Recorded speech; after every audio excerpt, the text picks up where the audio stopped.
Hello everyone, welcome back to our channel Bits of Asian Dramas। This is episode 10 of family by choice. Starting में दिखाया जाता है जब zone अपनी family को मना कर देती है कि वो अपनी बर्थडे पर यहाँ पर नहीं आ पाएगी क्योंकि उसके कुछ प्लान्स हैं जो कि वो कैंसिल नहीं कर सकती।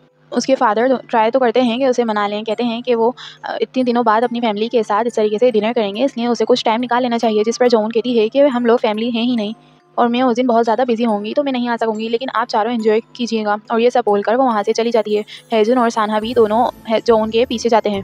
सान्हा हैजुन को कहता है कि मैं जोन से बात करता हूँ, तुम यहीं खड़े रहो। अब वो जोन के पास जाता है तो जोन उससे कहती है कि तुम्हें क्या लगता है कि मुझे बहुत खुशी होगी ये जान के कि तुम लोगों को मेरा बर्थडे याद था। सान्हा कहता है कि नहीं, मुझे तो पता था कि तुम बहुत ज़्यादा गुस्सा होंगी, लेकिन मुझे तुम्हारी बहुत याद आ रही थी इसलिए मैं आ गया।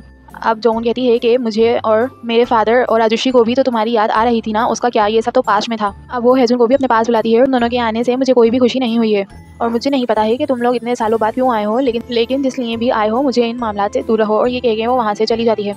अब जोन अपने अपार्टमेंट में आ जाती है जहाँ पर दाल थी और वो कहती है कि अब वो लोग कैसे हैं, वो लोग क्यों आए हैं। जिस पर जोन बताती है कि वो लोग मेरी बर्थडे के लिए यहाँ पर आए थे और उन्होंने कहा है कि अब वो लोग यहीं पर रहेंगे। दाल पूछती है कि हैजुन कैसा है, क्या वो अभी भी पहले जैसा ही है। जोन बताती है कि वो दोनों बिल्कुल वैसे ही हैं जैसे 10 साल पहले थे। और जोन कहती है कि लेकिन वो लोग इस तरीके से रिएक्ट कैसे कर सकते हैं कि जैसे कुछ हुआ ही ना हो। और वो कहती है कि लेकिन मुझे क्या, मेरा तो उनसे अब कोई लेना देना ही नहीं है। दाल जोन को कहती है कि हाँ बिल्कुल ठीक है, तुम मुझसे नहीं मिलना, और ये टाउन भी बहुत बड़ा है, ऐसा भी नहीं कि हम लोग रास्तों में एक दूसरे से मिल जाएं। सुबह हो जाती है। सान्हा और हैजुन पर जो कि अपने अपार्टमेंट में थे। हैजुन सान्हा को कहता है कि आज तुम जोन को बता देना। और अब सान्हा बाहर निकल जाता है और जोन और दाल अपने अपार्टमेंट से बाहर निकलती हैं और वो देखती हैं कि सान्हा उनके बराबर वाले अपार्टमेंट से बाहर निकला है। अब वो दोनों उसे देखकर हैरान हो जाती हैं। जोन सान्हा से पूछती है कि तुम यहाँ क्या कर रहे हो, जिस पर वो हैजुन को अंदर से बुलाता है और हैजुन जैसा घर में था यानी कि शर्टलेस वैसे ही बाहर आ जाता है। अब ये देखकर दाल शौक होती है और चीखने लग जाती है।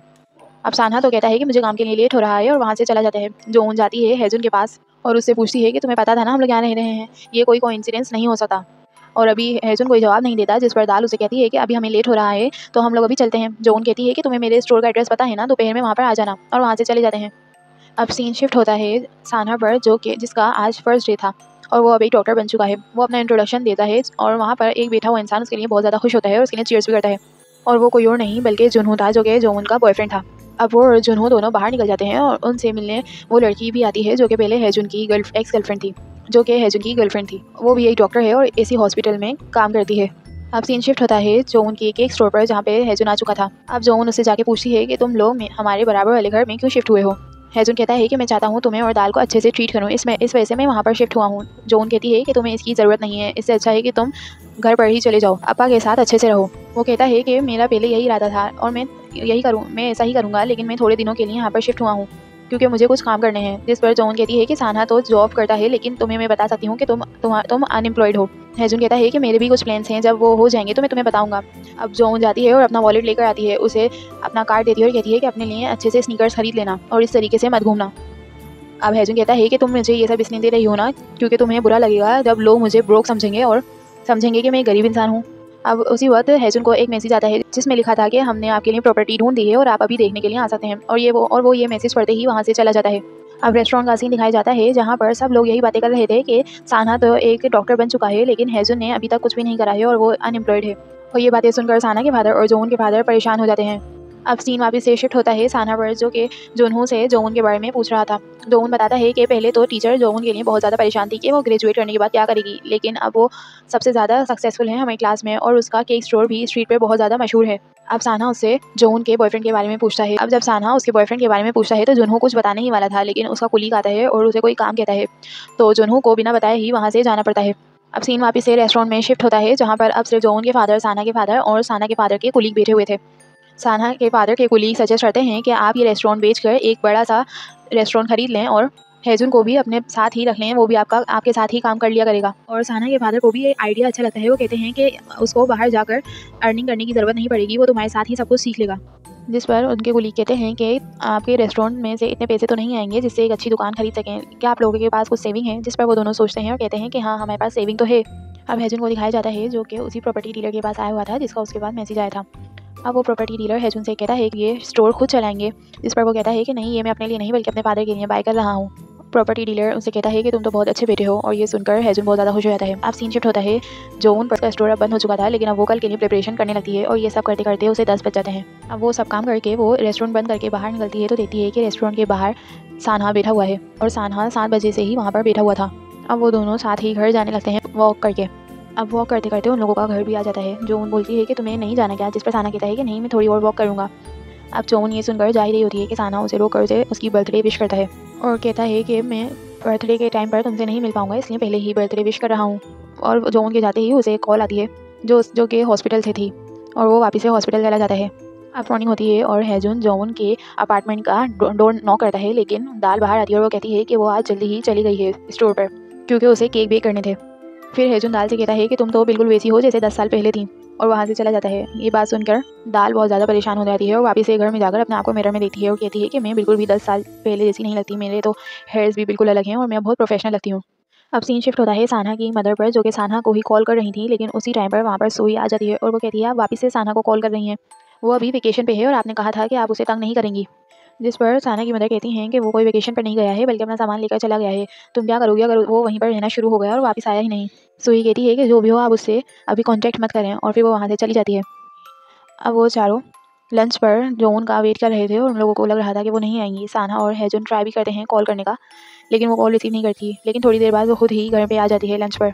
अब वो लोग बर्थडे सेलिब्रेशन स्टार्ट करते हैं, लेकिन जोन उनको बर्थडे सॉन्ग सिंग करने का मना कर देती है और कहती है कि अब मैं बच्ची नहीं हूँ। अब वो थोड़ी देर बाद कहती है कि मैं बर्थडे कल हूँ और मुझे आप सबसे एक सवाल करना है। जोन हैजुन से कहती है कि 5 साल पहले मैंने जब तुम्हें कॉल की थी तो मुझे पता चला कि तुमने अपना नंबर बंद कर दिया है, और वो कहती है कि तभी तुमने बास्केटबॉल क्विट की थी ना।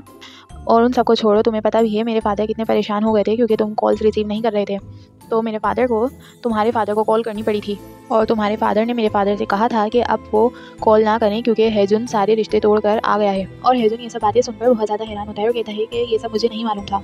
अब जोन ये सब सवाल करने लगती है, लेकिन उसके फादर और साना के फादर बोलते हैं कि लेकिन अब ये यहाँ पर आ चुका है ना, तो पास की बातें करने का कोई फ़ायदा नहीं है। मैं तो सोचती थी कि हम सब एक फैमिली हैं, तो क्या मैं एक सवाल भी नहीं कर सकती। अब सानहा बताता है कि हैजुन का बास्केटबॉल खेलते खेलते एक दफ़ा पैर फ्रैक्चर हो गया था, लेकिन वो उसके बावजूद भी खेलता रहा और उसके पैर की कंडीशन ख़राब हो गई, जिसकी वजह से उसे बास्केटबॉल को क्विट करना पड़ा। और ये बातें सुनकर वो सब लोग बहुत ज़्यादा परेशान हो जाते हैं, और जो उनके फादर हैजुन से पूछते हैं कि कौन से पैर में लगा था, और वो देखते हैं तो उसके एक लेग पर बहुत बड़ा स्कार था, और वो ये देखकर बहुत ज़्यादा परेशान हो जाते हैं। जिस पर हैजुन कहता है कि अब ये सिर्फ स्कार है, मुझे अब दर्द नहीं होता। अब उनसे कंट्रोल नहीं होता, तो वो बहाना करके वहाँ से चले जाते हैं ताकि उन लोगों को पता न लगे कि वो रो रहे हैं, और साना के फादर भी उनके साथ चले जाते हैं। फिर वो तीनों भी घर से बाहर चले जाते हैं। अब वो तीनों पार्क में आ गए थे। हैजुन जो उनको कहता है कि मेरा लेग बिल्कुल ठीक है, मुझे हर्ट नहीं होता, मैं तो तुमसे रेस भी लगा सकता हूँ और जीत भी सकता हूँ। जिस पर साना कहता है कि तुम ऐसा नहीं कर सकते, अगर तुमने ज़्यादा प्रेशर दिया तो तुम्हारा फ्रैक्चर और बढ़ जाएगा, जिससे तुम्हारे नी भी हर्ट हो सकता है। हैजुन कहता है कि तुम ऐसा कैसे कह सकते हो जब मुझे ऐसा दर्द फील ही नहीं हो रहा। जोन कहती है कि वो डॉक्टर है, उसके पास डिग्री है, इसलिए जो वो कह रहा है वही सच है। अब जोन कहती है कि मैंने तुम लोगों से कहा था कि हम लोग एक दूसरे से कोई भी बात नहीं छुपाएंगे, और हमने एक दूसरे से प्रॉमिस भी किया था, लेकिन तुम लोगों ने तो अपने प्रॉमिस तोड़ दिए और तुम लोग घर भी वापस नहीं आए, इसीलिए अब हमारा रिश्ता पहले ऐसा नहीं हो सकता। अब जोन और साना दोनों कार में थे। साना जोन से कहता है कि सॉरी, मैं जिस टाइम का मैंने वादा किया था उस टाइम पर वापस नहीं आ सका। जिस पर जोन पूछती है कि तुम क्यों नहीं आ सके थे। एक फ्लैशबैक दिखाया जाता है कि किस तरह सानहा ज़बरदस्ती वहाँ से आया है और उसकी मदर उसे कह रही थी कि तुम यहाँ से चले जाओगे तो सूही का क्या होगा। और उस छीन झपट में सानहा के हाथ पर उसकी मदर के नेल्स लग जाते हैं, और सीन वापस से प्रेजेंट में आता है जहाँ पर जोन उसके स्कार्स को नोटिस कर लेती है, और अब सानहा उन स्कार को हाइड कर लेता है। और अब सानहा ट्राई करता है जोन को बताने की, लेकिन जोन उसे मना कर देती है। साना कहता है कि पहले तो तुम्हें मेरी सारी बातें पता चल जाती थी, भले मैं तुम्हें ना ही बताऊं। जोन कहती है वो इसलिए क्योंकि हम रोज़ाना साथ लंच और डिनर करते थे, लेकिन अब ऐसा नहीं है। अब वो दोनों जोन के स्टोर पर आ जाते हैं, और सानहा जोन से पूछता है कि क्या तुम आज जल्दी से स्टोर बंद नहीं कर सकती। जिस पर वो कहती है कि नहीं, स्टोर में 7 बजे बंद करूँगी, उसके बाद दाल के साथ जाकर ड्रिंक करूँगी। जिस पर साना पूछता है कि क्या मैं 7 बजे यहाँ पर आ सकता हूँ। जोन कहती है कि तुम्हारी मर्जी है, अगर तुम्हें आना हो तो आ जाना। अब सीन शिफ्ट होता है घर पर, जहाँ पर जोन के फादर हैजुन से पूछते हैं क्या तुम्हें बहुत ज़्यादा दर्द हुआ था। हैजुन कहता है कि मैंने आपको बताया तो था कि अब इसमें बिल्कुल भी दर्द नहीं होता, लेकिन अब वो कहते हैं कि मैं तुमसे उस टाइम का पूछ रहा हूँ जब सर्जरी हुई थी, क्या उस टाइम पर बहुत ज़्यादा दर्द हुआ था। और वो कहते हैं कि तुम्हें उसी टाइम पर यहाँ पर वापस आ जाना चाहिए था, और मैंने तुमसे कहा भी था कि इतना ज़्यादा हार्ड ट्राई मत करना। ये सुनकर हैजुन इमोशनल हो जाता है और कहता है कि मैंने इतना ज़्यादा हार्ड ट्राई नहीं किया था, बस गलती से मेरा पेट फिसल गया था और मैं गिर गया था। अब हैजुन की बातें सुनकर जोन के फादर भी इमोशनल हो जाते हैं, और वो कहते हैं कि मेरा बेटा तो बहुत ज़्यादा बड़ा हो गया है, और अब वो हैजुन को हक करते हैं। अब सीन वापस से जोन के स्टोर पर शिफ्ट होता है, जो कि तैयारी कर रही थी क्योंकि सानहा ने कहा था कि वो शाम में आएगा। अब वहाँ पर दाल भी आ जाती है। और आहिस्ता आहिस्ता जोन के स्कूल के बहुत सारे लोग भी वहाँ पर आ जाते हैं, जिसमें से एक जुनहो भी था। वो आके जोन को बताता है कि सानहा को इमरजेंसी कॉल रिसीव हुई थी, तो उसे आते आते कम से कम 3 से 4 घंटे तो लग ही जाएंगे। अब सीन शिफ्ट होता है जोन और सानहा के फादर पर, जो कि अपनी सेविंग के बारे में ही बातें कर रहे थे। अब वो लोग ये सोचने लगते हैं कि ये सेविंग्स किस तरीके से खर्च की जाए। सानहा के फादर कहते हैं कि इन पैसों की सबसे ज़्यादा हेजुन की ज़रूरत है, तो हमें ये हेजुन को ही दे देने चाहिए। लेकिन जोन के फादर कहते हैं कि हम सारे पैसे हेजुन को नहीं दे सकते। ये बात पैसों की नहीं है, इससे उन दोनों को लगेगा कि हम दोनों उन दोनों के बारे में कुछ भी नहीं सोचते और वो लोग कोई गलत आइडिया ले सकते हैं। अब वापिस ये सीन जोन के स्टोर में शिफ्ट होता है, जहाँ पर बहुत देर बाद हेजुन भी आ जाता है और अब वो स्टोर में आके अपने टीममेट से भी मिलता है, जिसकी शादी जोन की क्लासमेट से हो गई है। अब हेजुन जोन के पास जाता है और कहता है कि मैं शूज़ खरीद रहा था, जिसके लिए तुमने मुझे बोला था, इसी वजह से मैं लेट हो गया। और वो जोन को उसका बर्थडे प्रेजेंट भी देता है।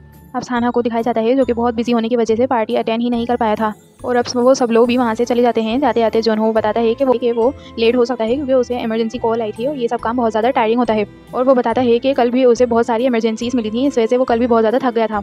अब सानहा को दिखाया जाता है जो कि जोन के स्टोर पर जाने ही वाला था, लेकिन उसे जोन का मैसेज आ जाता है कि अब तुम वहाँ पर मत आना, क्योंकि सब लोग जा भी चुके हैं और तुम थक भी गए होंगे।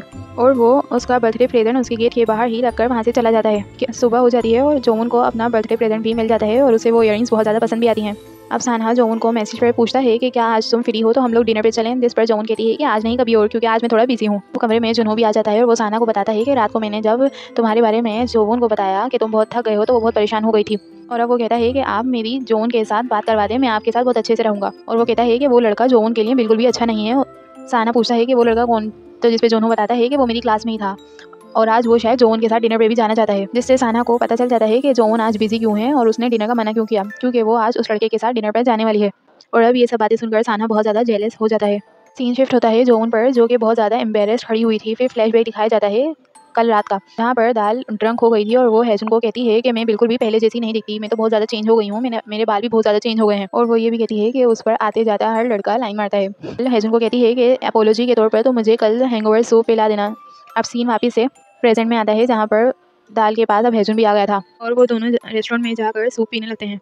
दाल ऐसे एक्ट करने की कोशिश करती है कि उसे कुछ भी याद नहीं है, और अब दाल बहुत ज़्यादा एम्बेरस थी और हेजुन से पूछती है कि कल रात मैंने कुछ गलती तो नहीं की थी ना, जिस पर हेजुन कहता है कि नहीं, तुमने बस इन्हें ये बताया था कि अब सारे लड़के तुम्हारे पर लाइन मारते हैं, इसमें कोई गलती की बात तो नहीं। अब सीन वापस से सानहा पर शिफ्ट होता है, जो कि जोन के बारे में ही सोच रहा था। अब रात हो जाती है और वो अपने सारे काम जुनहो को करने के लिए देता है और खुद जोन से मिलने के लिए निकल जाता है।